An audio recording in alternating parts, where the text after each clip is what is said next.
Oi, tudo bem por aí? Hoje o tema do nosso curso de oculoplástica é retração palpebral, voltado não apenas para os residentes do banco de olhos, mas também para os do Conceição e da Santa Casa.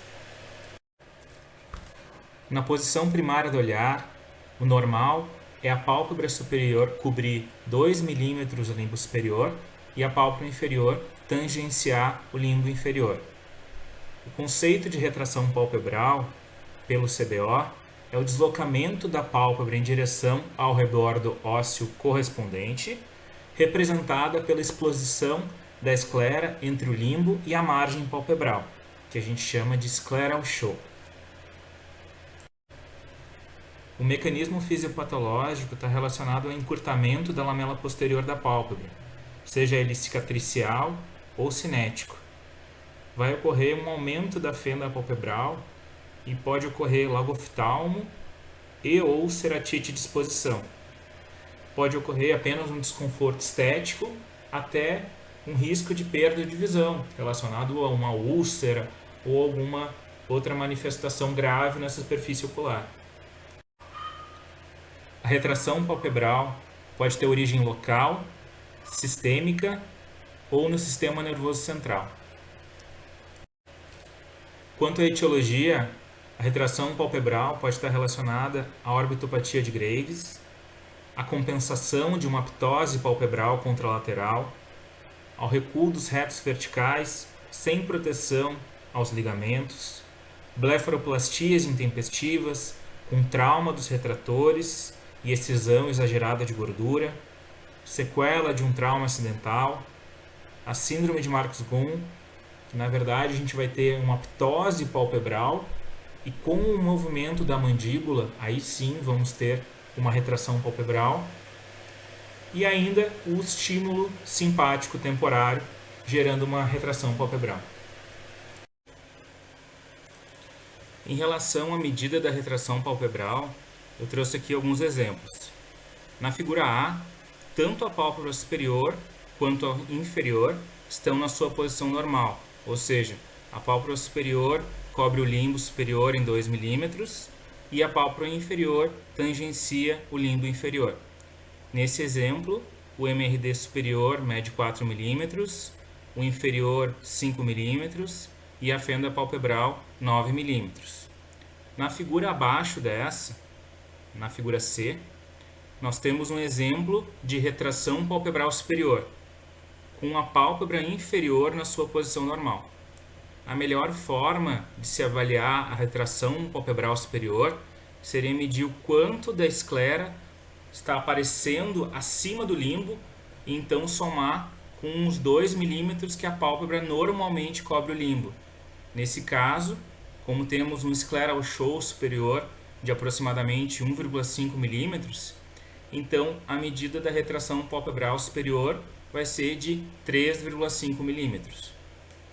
A medida da retração da pálpebra inferior é a mais simples porque a gente não precisa somar 2 milímetros, como no exemplo D, na figura abaixo à direita. Medindo a exposição escleral inferior, o scleral show, de 3 milímetros, então podemos afirmar que existe uma retração da pálpebra inferior de 3 milímetros. Fica mais fácil compreender assim. Uma outra observação importante que eu queria pontuar é que nos exemplos A e D, a fenda palpebral é exatamente a mesma, 9 milímetros, mas são pálpebras completamente diferentes, mostrando que a medida da fenda palpebral, de forma isolada, não acrescenta nenhuma informação relevante. No slide anterior, a gente falou sobre a medida estática da retração palpebral. Agora, em relação à medida dinâmica, primeiro nós temos a avaliação da retração da pálpebra superior e infraversão. Normalmente, a pálpebra superior acompanha o movimento descendente do bulbo, do globo ocular, e mantém a sua relação com a córnea praticamente no mesmo nível que em PPO. Na retração cicatricial, se houver uma força restritiva na pálpebra superior, a pálpebra não vai ser capaz de acompanhar o movimento ocular. E na retração inervacional, ela não vai obedecer a leis do movimento conjugado do olhar. Ainda em relação à medida dinâmica da retração palpebral, agora a gente vai falar sobre as pálpebras inferiores e a supraversão. A pálpebra inferior é diferente da pálpebra superior. A pálpebra inferior não tem um movimento ativo de elevação e depressão. A excursão da pálpebra inferior, quando o paciente olha para cima, é pequena. A pálpebra inferior não mexe muito. A gente vai suspeitar de retração cicatricial da pálpebra inferior quando houver exposição escleral, scleral show, maior do que 5 milímetros quando o paciente olha para cima, como na imagem abaixo dessa paciente que fez uma blefaroplastia inferior e após isso ficou com uma retração da pálpebra inferior. A orbitopatia de Graves é a causa mais comum de retração palpebral, tanto superior quanto inferior. Ela vai estar presente em até 90% dos pacientes com orbitopatia de Graves. Caracteristicamente, a gente tem um flare lateral ou flare temporal, que é a retração mais intensa na parte lateral da pálpebra, como vocês podem observar na imagem acima à direita da paciente. Entre as causas mais aceitas para explicar a fisiopatologia da retração palpebral na orbitopatia de Graves, a gente tem as alterações secundárias, a infiltração inflamatória e contração fibrosa do levantador da pálpebra superior e músculo de Miller e a hiperestimulação simpática desses músculos.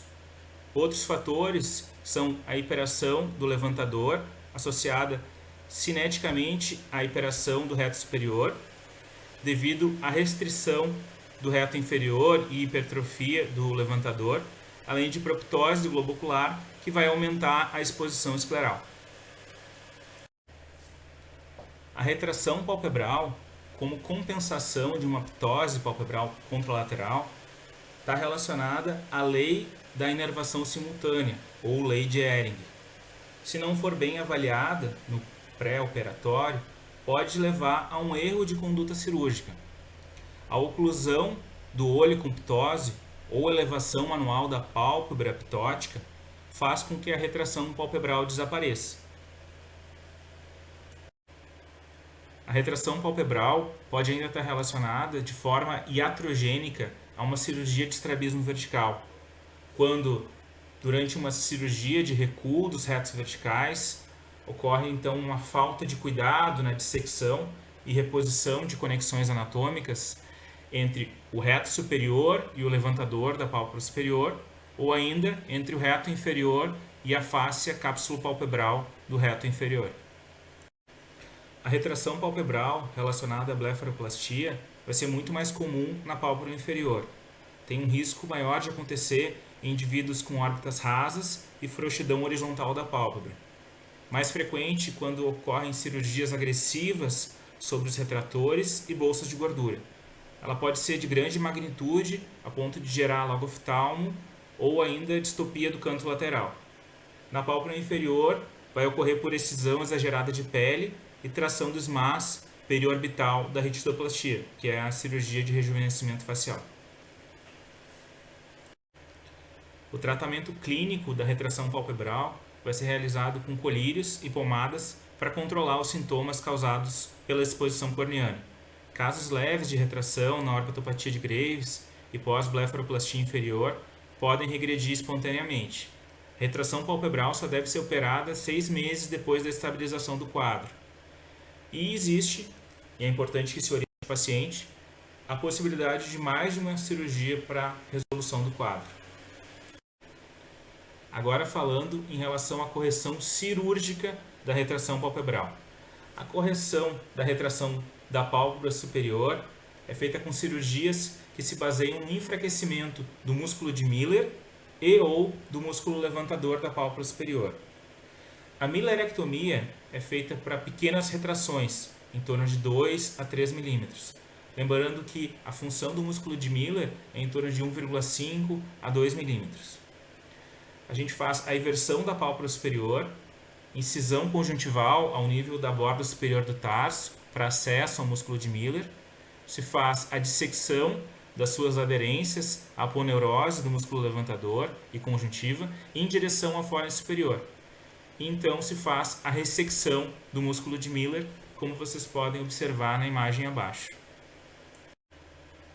Outra forma de se corrigir a retração da pálpebra superior é com a cirurgia de aponeurose do levantador da pálpebra superior, na qual é feito um recuo simples da aponeurose com ou sem sutura hangback.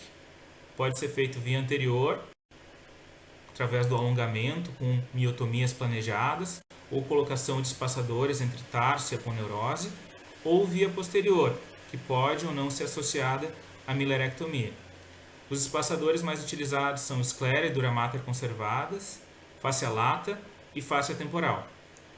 Para corrigir o flare temporal, que é típico da doença de Graves, da orbitopatia de Graves, o corno lateral da aponeurose deve ser completamente liberado da sua expansão para o retináculo lateral. A correção da retração da pálpebra inferior pode ser feita de várias formas. Uma delas é a desinserção dos retratores da pálpebra inferior, com o objetivo de elevar a pálpebra inferior. Outra forma seria o SUF lift, ou levantamento malar. E ainda a gente pode fazer a correção da retração com a interposição de espaçadores entre a borda inferior do tarso e os retratores. E nesse caso, cartilagem auricular e palato duro seriam boas opções, diferente da pálpebra superior. Obrigado pela atenção e até a nossa próxima aula.